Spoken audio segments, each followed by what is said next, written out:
કહેવાય છે કે શિક્ષણ એ વિકાસની ચાવી છે, પણ બનાસકાંઠાના અમીરગઢમાં આ ચાવી મેળવવા માટે માસૂમ બાળકોએ પોતાના જીવને દાવ પર મૂકવો પડી રહ્યો છે। છેલ્લા 2 દાયકાથી કાકવાડામાં બનાસ નદી પર પુલ બનાવવાની માંગ માત્ર કાગળ પર અને નેતાઓના પોકળ વાયદાઓમાં જ સીમિત રહી છે। જુઓ અમારો આ ખાસ અહેવાલ। શું નેતાઓની સંવેદના મરી પરવારી છે? શું તંત્ર કોઈ હોનારતની રાહ જોઈ રહ્યું છે? શું ગ્રામ્ય વિસ્તારોને વિકાસનો લાભ ન મળી શકે? અહીં વાત થઈ રહી છે અમીરગઢના કાકવાડા ગામની, કે જ્યાં બાળકો આજે પણ કડકડતી ઠંડીમાં બનાસ નદીના થીજવી દેતા પાણીમાંથી પસાર થઈ શાળાએ જવા મજબૂર છે।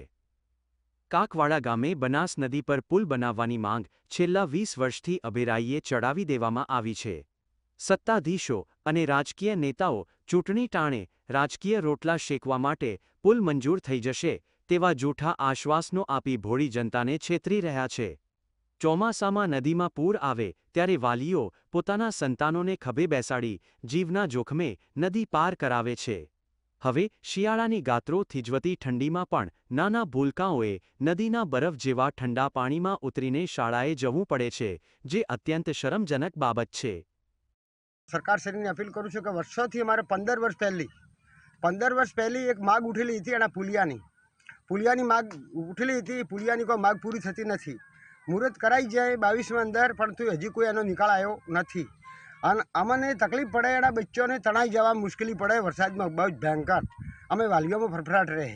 બીજું પશુધનવાળા આ બાજુ હે તો 4 પોણીથી બીજે પશુધન દૂધ આલવા જાય મુશ્કેલી પડે। સાધન ચાલતું નથી, માથે બંડી ઉપાડી જાય, તણાઈ જવાની ખૂબ સંભાવના રહે। નદીના બીજા કાંઠે આવેલા 6 થી 7 ગામોના લોકો માટે અવરજવરનો આ એકમાત્ર રસ્તો છે। બાળકો ઠંડા પાણીમાં પલળવાથી બીમાર પડી રહ્યા છે, છતાં સરકારના પેટનું પાણી હલતું નથી। શું આ બાળકોની વેદના સત્તાના નશામાં ચૂર શાસકોને દેખાતી નથી? 20 વર્ષથી ચાલી રહેલો આ પોકળ વાયદાઓનો ખેલ હવે જનતા સહન કરવા તૈયાર નથી। ગામની અંદર જે નદી આવેલી છે, નદીની સામેના ભાગે 5 થી 6 ગામડાઓ આવેલા છે।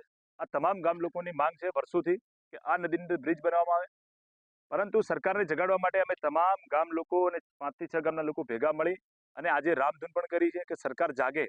કારણ કે જ્યારે વરસાદનો પૂર આવશે ત્યારે સરકાર દ્વારા અમને કહેવામાં છે કે બ્રિજ બની જશે, પરંતુ આ ફેરા અમે વરસાદ આવ્યાના ઘણા સમય પહેલા અમે લોકો આવ્યા છીએ અને અમારી માંગ છે કે તાત્કાલિક ધોરણે નદીની બ્રિજ બનાવવામાં આવે। શિક્ષણ પર ભાર મૂકતી સરકાર બેટી બચાવો, બેટી પઢાવોના નારા લગાવે છે, પરંતુ કાકવાડાની દીકરીઓ જ્યારે નદીમાં જીવ જોખમે મૂકે છે ત્યારે આ નારા પોકળ સાબિત થાય છે। તંત્રની આ ઘોર અનદેખી માનવતા વિરુદ્ધનો ગુનો છે। લાચાર અને કંટાળેલા વાલીઓએ નદી કિનારે એકઠા થઈ રામધૂન બોલાવી હતી। આ રામધૂન એ શાસકોની ઊંઘ ઉડાડવા માટેનો છેલ્લો પ્રયાસ હતો। ગ્રામજનો સવાલ કરી રહ્યા છે કે શું લોકશાહીમાં માત્ર ચૂંટણીનો બહિષ્કાર કરવાથી જ તંત્ર જાગશે? કલેક્ટર સાહેબશ્રીનો અમને જો સહી જવાબ નહીં મળે તો ત્યાંથી લઈને અમે આવનારા સમયની અંદર તમામ જગ્યાએ આંદોલન કરીશું અને આ ગામ લોકોની એ પણ માંગ છે, પુલ નહીં તો વોટ નહીં। આવનારા સમયમાં જો પુલનું કામકાજ શરૂ કરવામાં નહીં આવે તો અમે ચૂંટણીનો પણ બહિષ્કાર કરીશું। તંત્ર અને શાસકોએ સમજવું પડશે કે આ માત્ર એક પુલની માંગ નથી, પણ હજારો બાળકોના ભવિષ્ય અને સુરક્ષાનો સવાલ છે। હવે વાયદા નહીં, પણ વહેલી તકે વહીવટી મંજૂરી અને નક્કર કામગીરીની જરૂર છે। કમલેશ વાસુ, GS